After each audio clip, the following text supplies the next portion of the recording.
কিছুদিন পূর্বেই নিজের নতুন প্রেমিকের নাম ও ছবি প্রকাশ করেছিলেন অভিনেত্রী মধুমিতা সরকার। অতীতের সম্পর্কের তিক্ততা ভুলে প্রেমিক দেবমাল্য চক্রবর্তীর সাথে জীবনের দ্বিতীয় ইনিংসটি শুরু করেছেন অভিনেত্রী। দেবমাল্য সঙ্গ পেয়ে সে যে বেজায় খুশি তা মধুমিতাকে দেখলেই বোঝা যাচ্ছে। দেবমাল্যর নাম শোনা মাত্রই রীতিমতো ব্লাশ করছেন অভিনেত্রী, অর্থাৎ লজ্জা পাচ্ছেন অভিনেত্রী মধুমিতা সরকার। দিদি নাম্বার ওয়ানের 1000তম এপিসোডের স্পেশাল গেস্ট হিসাবে শোটিতে হাজির হয়েছিলেন অভিনেত্রী। সেখানেই সাংবাদিকদের সম্মুখীন হয়েছিলেন অভিনেত্রী। নভেম্বর মাস মানেই বিয়ের মাস, তাই অভিনেত্রীর উদ্দেশ্যে সাংবাদিকরা প্রশ্ন ছুড়ে দেন অভিনেত্রীর বিয়ে সংক্রান্ত বিষয়ে। সাংবাদিকরা প্রশ্ন করেন সাত পাকে বাধা পড়বার ব্যাপারে কি ভাবছেন অভিনেত্রী। এহেন প্রশ্নের জবাবে অভিনেত্রী জানান, যখন আমাকে প্রপোজ করা হবে, অর্থাৎ বিয়ের জন্য যখন অভিনেত্রীকে প্রপোজ করা হবে সেটা মিন করতে চেয়েছেন এখানে অভিনেত্রী।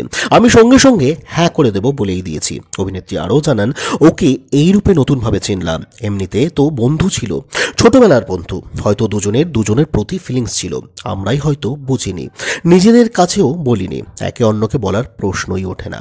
হঠাৎ আবার দেখা, কথা বলতে অর্গানিকলি সবটা হয়ে গেল। বুঝতে পারলাম আমরা একে অন্যকে ভালোবাসি। তা চলতি বছরেই কি 4 হাত এক হতে চলেছে? সাংবাদিকদের প্রশ্ন অভিনেত্রীকে।